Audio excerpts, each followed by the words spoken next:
Lunchy, mga kapitbahay. Buttered chicken ang aming lunch. Siyempre, meron tayong parata. Merong naan bread. Magkaiba lang sila ng itsura. Ay, magkapareha sila ng itsura, pero magkaiba yan ng texture.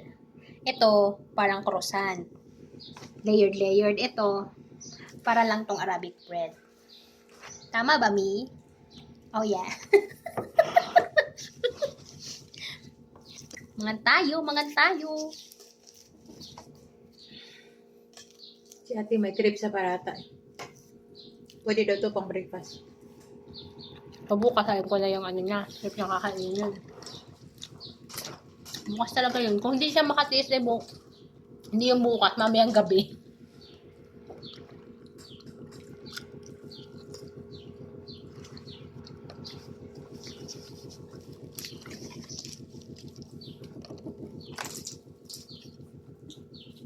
Buti na lang may dalawang parata pa dito sa kusina. Kamutik na kaming hindi na natirahan ng dinapay. Natira na lang sa basket. Isang naan. Saan ho? Mas Dalawa. kalahati. Dalawang natas ito kalahati. So, tinisa na kami nila isa. Tinirahan kami ng tag-isa.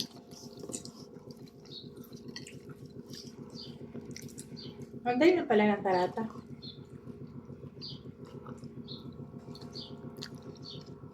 Kaya madali sa kanilang dalawa. Ito. Nan. Nan. Mahal to. Kasi ito, isulat mo pa siya ng manipis. Iwabalas mo ng butter or ghee. So, ito yung nakikita kong May nakikita kasi ako ng gaganon nila. Kasi gaganon nila. Ulit hugis oblong. Parang roti. Roti man to sa iba. Parang sa roti ata to in India. I'm not sure. But it's the same parata. Sa Egypt, may sinabi si ate kanina, mahaba yun.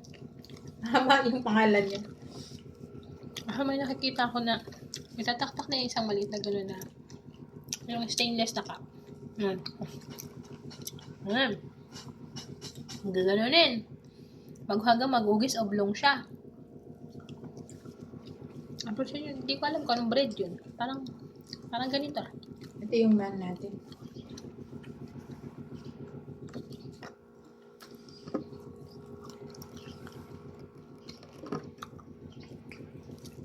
Ako tikman yung panipuri.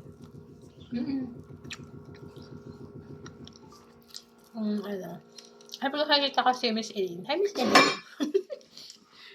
Yung pagkakain siya ng panipuri, parang ang sarap. Ay, di ba, meron daw yung patatas tsaka sibuyas. Tapos, May patatas yun. Di ba bilog yun na feeling ko walang laman? butasan nilang ganon. Lalagyan ng suka. Lalagyan Suka mo yun o tubig? tamarin. Parang tamarin, tas yung isa, may iba pang Sa loob nung, yung puri ba tawag doon? Basta yun yung bilog. Butas nila yun. Lalagyan yun ng patatas na merong sibuyas. Saka lalagyan ng sauce. Dalawa yung nakikita kong sauce. Minsan nga 3 eh. Isa tamarin ata yun. Kasi isa may isa pa.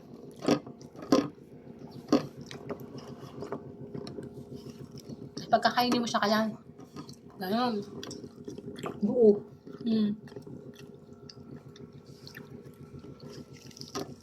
Pag maliit yung bunganga mo, huwag ka na kumain. Ang gano'n bunganga mo. Ang gano'n. Hindi ka kasi. Higupin mo muna kung kanila. Gano'n. Ang mali pala. Kukutsarahin mo na lang.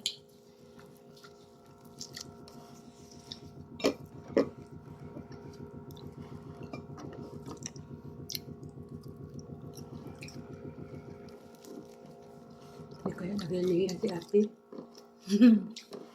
Very delicious. Very delicious. Perfect. Ay, grabe siya makasup-sup kanina. Diba ba, hindi sila gaganyan? Dahil, kung hindi pa nag-itim yung hindi talaga. Pagbukas ko nung dahil itim-itim nung tabako. As in, sobrang sunog. At yun na lang na uling dahil kapranggit na ganyan. 3 pa. Sumagbaga din si ate. Ay pala siya, no? Dami sigurong lamok. Ay, hala. Minsan naman, parang tatlong pausok na. Wala na, tapos na. Alam mo yung tawag sa akin. Parang 3 beses lang siya sumubsop ng dapat. Wala na.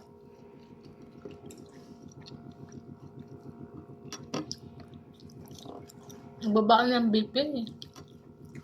Nawala yung vape dun sa sala eh. Meron dun sa kema eh. Wala eh. Ang flavor ng vape niya, grapes.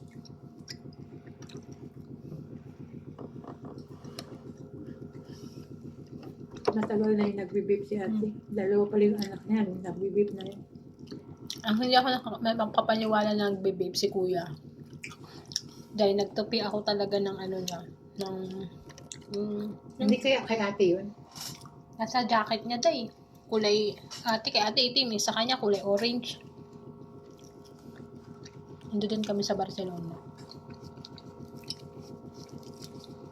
Baka hindi vape yun. Vape day eh. Nakalagay lang siya doon. Tapos nilapag ko sa, kasi syempre, sa aeroplano niya yun. Nilapag ko siya sa sa gilid ng table niya. Pagbalik ko, hindi pa ako tapos na wala na doon. Nagulan niya ata. Talagang diba? Ang tagal lang dito ngayon ko lang Pero sabi ni kuya, naninigarilyo din daw yan. Doon sa, yung binentang sasakyan, ay mga 2, 3, diba? Kinuwento niya. Yung ate-ate nga niya. So, pag nai-stress na siya, yung magmami siya iniisip sa kaso naggaganon. Panahawa lang niya sa doon sa sunugbaga niya mga kaibigan. O na lang pausok. Yung kaibigan niya walang ginawa kundi magpausok. Ay, matagal na din nagpunta yun dito, no? Punta mo ng last na pumunta sila dito lahat. Huwag siya napansin. Mayroon. Sila ulo yun. Bakit? Katulong nila. Katulong niya, yun. Kawawa.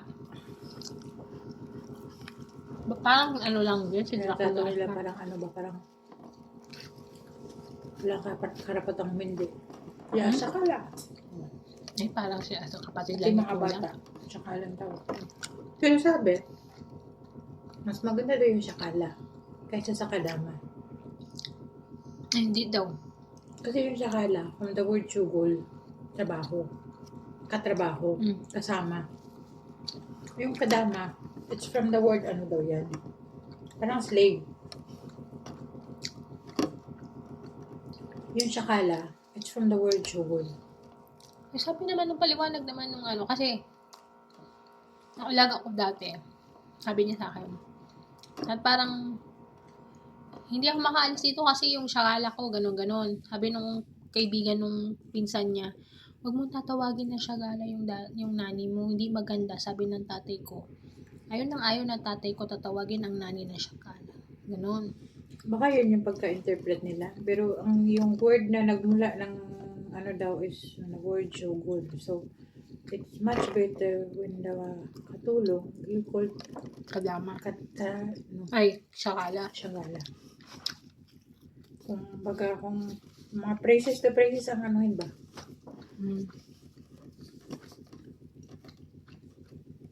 Ay, minsan di mo na alam eh. Buti pa nani na lang. Pareho lang naman. Tayo nga, dada, pag